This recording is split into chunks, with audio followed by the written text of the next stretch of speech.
नमस्कार दोस्तों, आप YouTube चैनल ज्ञान छाया देख रहे हैं। चैनल में आप सबों का हार्दिक अभिनंदन है। दोस्तों, चैनल को अब तक सब्सक्राइब नहीं किया तो सब्सक्राइब करें, वीडियो को लाइक करें, शेयर करें।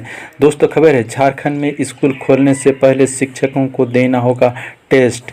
इतने फीसदी अंकों के साथ पास होना होगा जरूरी।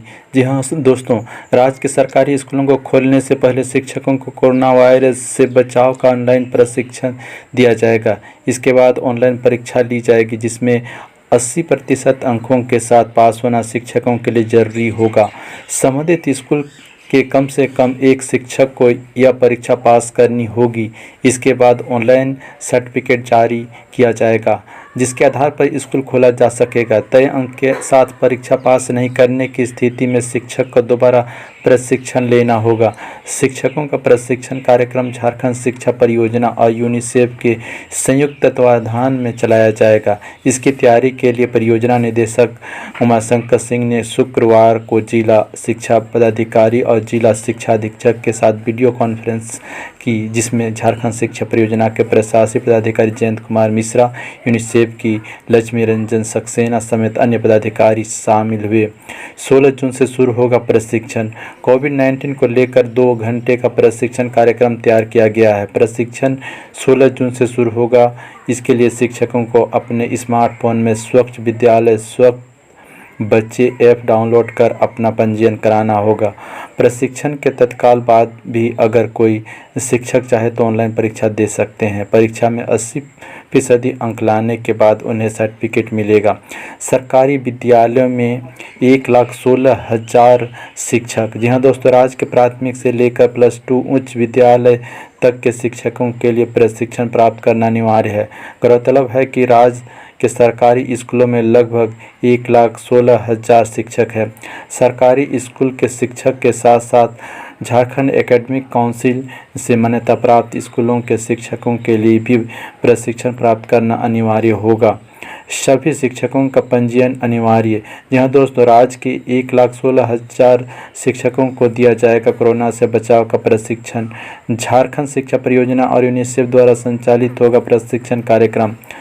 स्वच्छ विद्यालय स्वस्थ बच्चे ऐप पर ऑनलाइन ट्रेनिंग की पूरी जानकारी। क्या है प्रशिक्षण कार्यक्रम?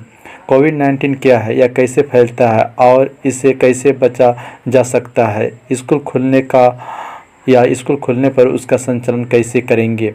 बच्चों को हाथ धुलवाने और सोशल डिस्टेंसिंग का पालन कराने के बारे में बताया जाएगा। किसी बच्चे में कोविड-19 का लक्षण दिखे तो शिक्षक क्या करे और इसकी जानकारी कहाँ दे? जी हाँ दोस्तों, कोविड-19 की भ्रांतियों के बारे में बच्चों को जागरूक करेंगे। कोविड-19 से बचाव के लिए शिक्षकों को ऑनलाइन प्रशिक्षण दिया जाएगा। इसके बाद शिक्षकों को प्रशिक्षण में दी गई जानकारी पर आधारित प्रश्न का जवाब देना होगा। परीक्षा में पास होने के बाद शिक्षक को सर्टिफिकेट मिलेगा। इससे यह सुनिश्चित किया जा सकेगा कि शिक्षकों को कोविड-19 और उससे बचाव के बारे में आवश्यक जानकारियां हैं या नहीं। विद्यालय खोलने से पहले शिक्षकों के लिए प्रशिक्षण एवं परीक्षा पास करना अनिवार्य होगा। उमाशंकर सिंह, निदेशक झारखंड शिक्षा परियोजना।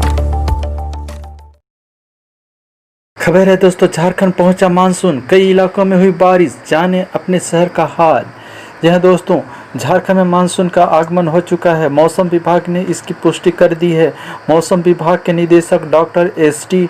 कोटाल ने बताया कि पूर्वी सिंहभूम, सरायकेला खरसावां, पश्चिमी सिंहभूम, सिमडेगा, खूंटी, रांची, रामगढ़, बोकारो, धनबाद, जामताड़ा, देवघर, दुमका, पाकुड़, साहेबगंज, गुमला, हजारीबाग और गिरिडीह जिले में मानसून की शुरुआत हो चुकी है। बताया कि पिछले 24 घंटे में पुटकी, कोनार, बोकारो में 50 मिलीमीटर, अड़की, पथगामा, घाटशिला एवं पुनकी में 30 मिलीमीटर, खरसावां, राजमहल, रांची, महेशपुर, मसानजोर, महगावा, जमशेदपुर, तेनूघाट एवं जरीडीह में 20 मिलीमीटर, रामगढ़, पाकुड़, तोरफा, हजारीबाग, नंदडी, जमशेदपुर, सिकाडिया में 10 मिलीमीटर बारिश हुई। उन्होंने बताया कि जमशेदपुर में मानसून के आगमन की सामान्य तिथि 14 जून और रांची में 15 जून है। इस बार झारखंड में मानसून का प्रवेश 1-2 दिन पहले हुआ है। रांची सहित राज्य के कई इलाकों में शनिवार को जमकर बारिश हुई।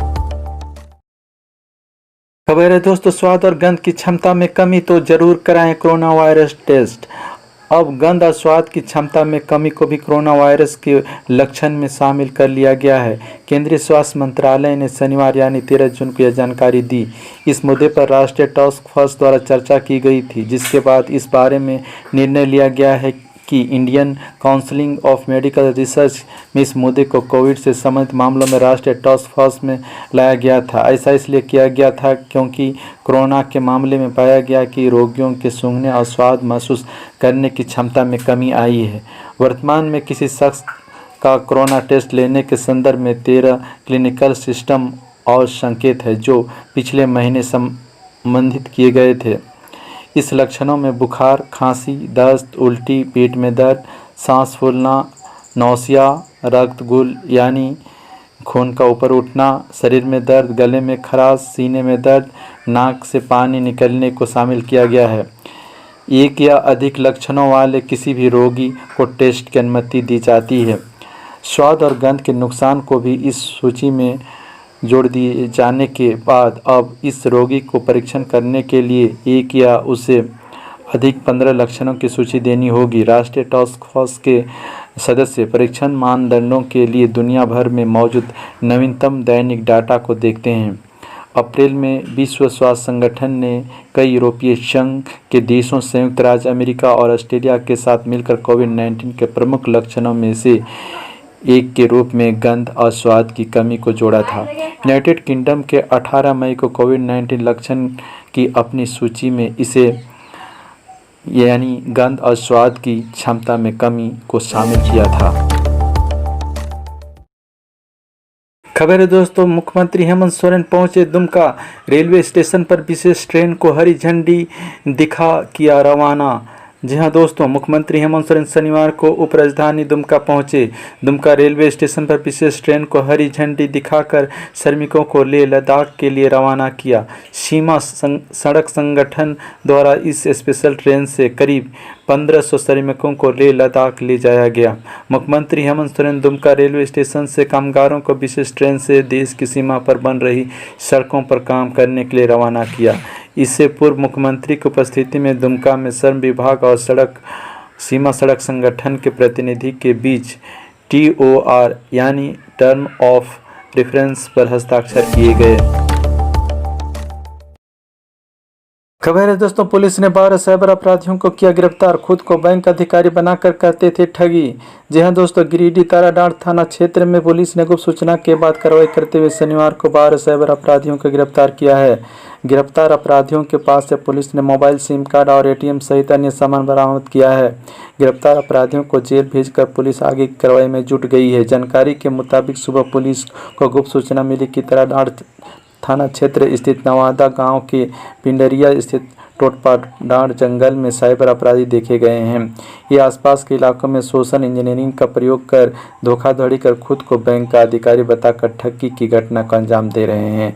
आम आदमी को उनका ATM कार्ड ब्लॉक होने और वेरिफिकेशन करने के नाम पर उनसे कॉन्टैक्ट करते हैं, फिर खुद को बैंक अधिकारी का भरोसा दिलाकर बैंक अकाउंट होल्डर से ATM कार्ड नंबर, पासवर्ड और अन्य निजी जानकारी लेते हैं। इसके बाद उनके अकाउंट से पैसा गायब कर लेते हैं। सूचना के आधार पर गिरिडीह के SP सुरेंद्र कुमार झा के आदेश पर गिरिडीह के साइबर अपराध DSP संदीप कुमार सुमन के नेतृत्व में साइबर अपराधियों के खिलाफ कार्रवाई के लिए टीम का गठन किया गया। टीम सुबह करीब 10 बजे ताराडांड के लिए निकली और नवादा के पिंडरिया गांव पहुंची। इसके बाद टीम टोटपाडांड जंगल के पास पहुंची तो देखा कि करीब 1 दर्जन साइबर अपराधी ATM फ्रॉड करने के लिए अपने अपने मोबाइल फ़ोन से बैंक ग्राहकों को कॉल करने में व्यस्त हैं, जो पुलिस को खबर मिलने के बाद भागने लगे। लेकिन पुलिस ने सभी 12 अपराधियों को पकड़ लिया।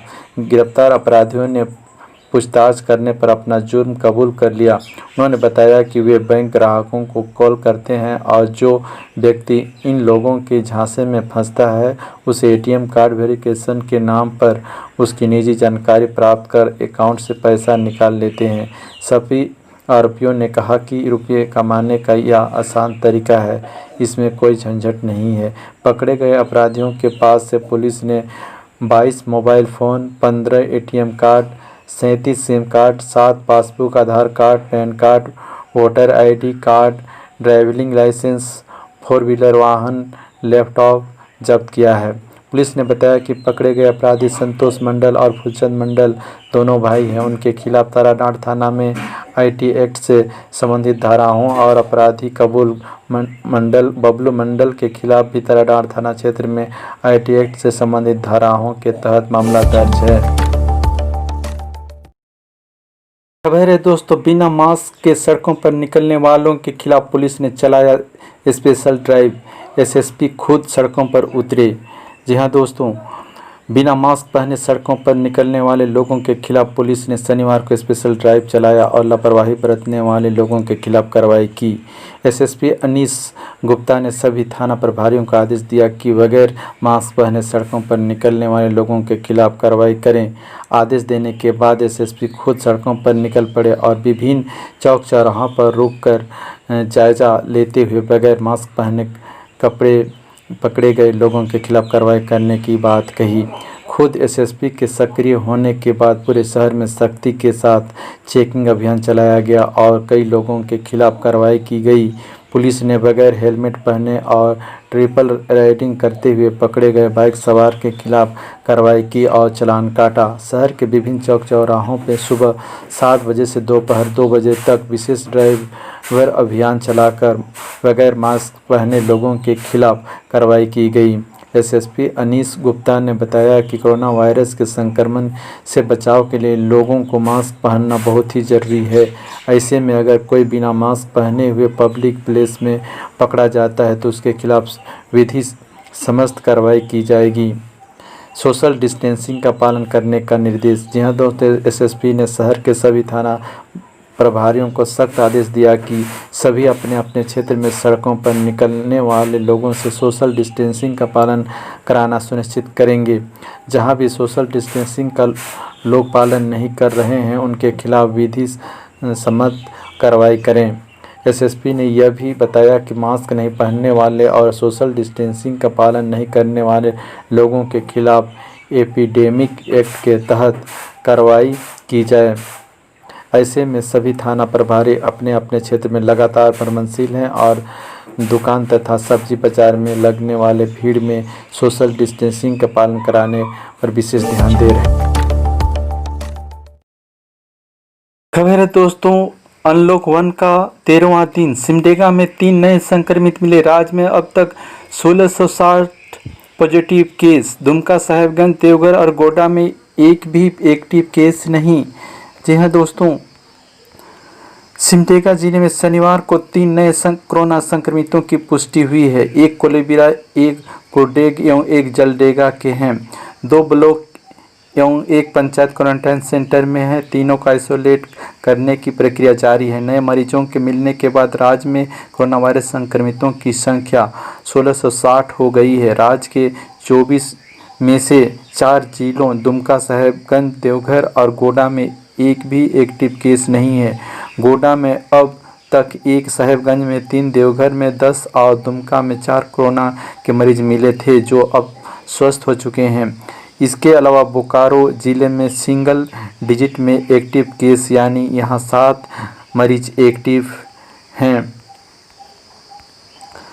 कोरोना वायरस का संक्रमण राज्य के सभी 24 जिलों तक पहुंच चुका है। राज्य में कुल संक्रमितों की संख्या 1660 है। इसमें बोकारो के 29, चतरा के 32, देवघर के 10, धनबाद के 114, दुमका के 4, पूर्वी सिंहभूम के 229, गढ़वा के 88, गिरिडीह के 52, गोड्डा के 1, गुमला के 88, हजारीबाग के 132, जामताड़ा के 29, खूंटी के 16, कोडरमा के 93, लातेहार के 52, लोहरदगा के 37, पाकुड़ के 29, पलामू के 45, रामगढ़ के 102, रांची के 165, साहेबगंज के 3, सरायकेला के 33, सिमडेगा के 232 और पश्चिम सिंहभूम के 43 मरीज शामिल हैं। खबर है दोस्तों, अगले सप्ताह खुल सकती है कपड़े, जूते की दुकानें, ठेले, रेहड़ी और सैलून को भी राहत शीघ्र। जी हाँ दोस्तों, राज्य ब्यूरो राज्य सरकार अगले सप्ताह सोमवार मंगलवार से कई क्षेत्रों में व्यापक छूट पर निर्णय कर सकती है। इसके तहत कपड़ा जूता दुकानों, सैलून, रेहड़ी और ठेले पर दुकानों को सहमति मिल सकती है। मुख्यमंत्री हेमंत सोरेन ने शुक्रवार को सत्ताधारी झारखंड मुक्ति मोर्चा के एक उच्च स्तरीय प्रतिनिधिमंडल से मुलाकात के बाद इस बाबत आश्वासन दिया है। झारखंड मुक्ति मोर्चा महासचिव सह प्रवक्ता सुप्रियो भट्टाचार्य ने इस बाबत बताया कि मुख्यमंत्री हेमंत सोरेन ने अगले सप्ताह सोमवार या मंगलवार तक इन दुकानों को छूट देने पर विचार करने का आश्वासन दिया है। उन्होंने कहा कि लॉकडाउन के आरंभ से ही कपड़े, जूते, चप्पल की दुकानें, ठेले, गुमटी और बसों का संचालन पूरी तरह बंद है। इससे व्यवसाय पर बहुत बुरा असर पड़ा है। देश अब अनलॉक की तरफ तेजी से आगे बढ़ रहा है। ऐसे में इन क्षेत्रों को भी पूरी तरह खोलने के बारे में सरकार को निर्णय करना चाहिए। यह भी नसीहत दी कि शारीरिक दूरी का अनुपालन करते हुए व्यवसाय के इन क्षेत्रों को राज्य सरकार अनुमति प्रदान करे। यह भी दावा किया गया कि हेमंत सोरेन के नेतृत्व में राज्य सरकार अपने सीमित संसाधन की मदद से कोरोना के खिलाफ जंग लड़ रही है। उन्होंने यह भी बताया कि अन्य व्यावसायिक प्रतिष्ठानों की तरह कपड़े, जूता आदि दुकानों में ग्राहकों का पूरा विवरण रखने, पूरी दुकान सैनिटाइज करने, सामान्य उपयोग वाले स्थानों, दरवाजे, हैंडल को लगाकर सैनिटाइजेशन करने, सेल्समैन को अनिवार्य रूप से हैंड ग्लव्स और मास्क पहनने के साथ ही सीमित ग्राहकों की अनुमति के आधार पर खोलने की अनुमति का आग्रह किया गया है। सरकार से बस संचालन भी शुरू करने का आग्रह किया गया है। इसके लिए आवश्यक प्रोटोकॉल तय किया गया है। सभी मानकों को पूरा करने के बाद बस संचालन को मंजूरी दी जा सकती है। झारखंड मुक्ति मोर्चा के प्रतिनिधिमंडल ने सार्वजनिक स्थानों पर मास्क नहीं पहनने वालों पर जुर्माना लगाने की मांग भी राज्य सरकार से की है। खबर है दोस्तों, बड़ी कठिन है डगर पनघट की कांग्रेस के नहीं रहे प्रदीप यादव, बंधु तिर्की। जी हां दोस्तों, भारत निर्वाचन आयोग ने बंधु तिर्की और प्रदीप यादव को कांग्रेस का विधायक मानने से इनकार कर दिया है। राज्यसभा चुनाव के मद्देनजर जारी विधायकों की मतदाता सूची में दोनों विधायकों को बतौर निर्दलीय विधायक मान्यता दी है। आयोग के इस आदेश से विधानसभा में संख्या बल बढ़ाने की वकायद में जुटी कांग्रेस को जोर का झटका लगा है। विधानसभा में कांग्रेस के विधायकों की संख्या फिलहाल 15 है। बेरमो के विधायक राजेंद्र प्रसाद सिंह के असामयिक निधन से एक सीट कम हुई है। उधर चुनाव आयोग के इस कदम के बाद कांग्रेस का प्रदेश नेतृत्व कानूनी मशविरा लेने की तैयारी कर रहा है। प्रदेश कांग्रेस प्रभारी आरपीएन सिंह ने इस बाबत शुक्रवार को संगठन के वरीय पदाधिकारी संग बातचीत की। प्रदेश कांग्रेस के कार्यकारी अध्यक्ष राजेश ठाकुर के मुताबिक दोनों विधायकों ने विधिवत कांग्रेस की सदस्यता ग्रहण की है। चुनाव आयोग को तमाम पहलुओं से अवगत कराया जाएगा। विधायक बंधु तिर्की ने भी कहा कि वे फैसले का अध्ययन कर आगे की रणनीति तय करेंगे। चुनाव आयोग के फैसले से भाजपा का मनोबल बढ़ा है। वैसे भी राज्यसभा चुनाव के पूर्व बाबूलाल मरांडी के झारखंड विकास मोर्चा के भाजपा में विलय को आयोग के स्तर से वैधानिकता मिल चुकी है। आयोग के इस फैसले से बाबूलाल मरांडी को विधिवत भाजपा का विधायक मानने में अड़चन नहीं है, लेकिन अंतिम फैसला विधानसभा अध्यक्ष को लेना है। विधानसभा सचिवालय ने झारखंड विकास मोर्चा के विलय को मान्यता नहीं दी है। बहरहाल राज्य में सत्ताधारी झारखंड मुक्ति मोर्चा की सहयोगी कांग्रेस इस निर्णय से जरूर सकते हैं। गौरतलब है कि भाजपा में झारखंड विकास मोर्चा के विलय से पूर्व बाबूलाल मरांडी ने दोनों विधायकों प्रदीप यादव और बंधु तिर्की को निष्कासित कर दिया था। दोनों विधायक भाजपा में विलय के पक्षधर नहीं थे। विधानसभा सचिवालय और चुनाव आयोग की मतदाता सूची भिन्न। राज्यसभा चुनाव के बहाने विधानसभा सचिवालय और चुनाव आयोग की सूची में विभिन्नता भी सामने आ गई है। मतदाता सूची को अंतिम रूप देने के पहले चुनाव आयोग ने विधानसभा सचिवालय से विधायकों का ब्यौरा मांगा था। आयोग को भेजी गई सूची में बाबूलाल मरांडी समेत तीनों विधायकों ने झारखंड विकास मोर्चा को सदस्य बताया है। उधर चुनाव आयोग से आई सूची के मुताबिक प्रदीप यादव और बंधु तिर्की निर्दलीय करार दिए गए हैं और बाबूलाल मरांडी के भाजपा के सदस्य बताए गए हैं। विधानसभा अध्यक्ष का फैसला सर्वोपरि है। पूरे प्रकरण में स्पीकर के फैसले पर सारी निर्भरता है। विधानसभा सचिवालय ने फिलहाल बाबूलाल मरांडी, प्रदीप यादव और बंधु तिर्की को झारखंड विकास मोर्चा का ही सदस्य माना है। इससे पूर्व विधानसभा के सदस्यों की चुनाव आयोग को प्रेषित सूची में भी तीनों झारखंड विकास मोर्चा के सदस्य ही बताए गए थे। विधानसभा में बाबूलाल मरांडी की मान्यता से सवाल पर भाजपा आरंभ से दबाव बना रही है। संविधान की 10वीं अनुसूची के मुताबिक इससे संबंधित सारे अधिकार विधानसभा अध्यक्ष में निहित है। अब ऐसे में आयोग की सूची के अनुरूप स्पीकर बाबूलाल पर क्या फैसला लेते हैं, इस पर सबकी निगाहें हैं। कोर्ट के फैसले को नहीं माना था स्पीकर ने। यह दोस्तों झारखंड गठन के बाद विधायकों की मान्यता का पहला मामला पांकी विधानसभा क्षेत्र का था। चुनाव में कुछ वोटों के अंतर से मधु सिंह जीते, जिसे विदेश सिंह ने चुनौती दी थी। उधर मधु सिंह मंत्री बन गए और विदेश सिंह ने कोर्ट की शरण ली। फैसला उसके पक्ष में आया, लेकिन तत्कालीन स्पीकर बृजेंद्र प्रताप सिंह ने उनकी सदस्यता की इजाज़त नहीं दी। अलबत्ता विधानसभा की अवधि समाप्त होने के ठीक पहले उन्होंने मधु सिंह के खिलाफ निर्णय लिया था। खबर है दोस्तों, मुंबई से लौटे झारखंड के प्रवासी श्रमिक ने होम क्वारंटाइन में लगाई फांसी।